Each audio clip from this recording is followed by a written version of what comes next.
Devant le palais de justice de Bastia, les avocats affichent leur mobilisation. Si nous sommes exsangues au niveau économique, comment défendrons-nous qui que ce soit ? Pour une fois, c'est aussi leur propre défense qu'ils assurent. À l'appel du Conseil national des barreaux, ils entament une grève dure pour sauver leur système de retraite menacé par la réforme du gouvernement. Aujourd'hui, nous nous rendons compte que si nous n'avons pas un minimum de capacité de nuisance et si nous ne démontrons pas notre capacité de bloquer le système judiciaire, eh bien, on ne nous écoutera pas. Les avocats n'ont pas un régime spécial de retraite, mais un régime autonome. Il ne coûte rien à la collectivité. Mieux, ce système est solidaire.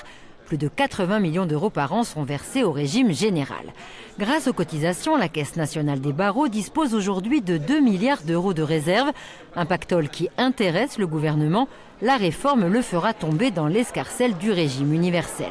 Mais pour les avocats, cela va surtout signer la mort économique de leur activité. Si la réforme devait être menée à son terme, cela pourrait signifier la disparition de la moitié des petits et moyens cabinets.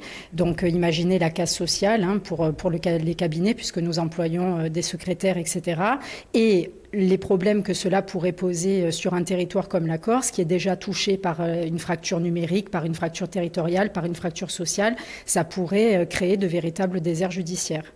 Les avocats ont décidé de ne participer à aucune audience cette semaine, y compris, et c'est exceptionnel, celle relative au contentieux de la liberté et de la détention. À Ajaccio comme à Bastia, les bâtonniers se chargeront de demander le renvoi de tous les dossiers.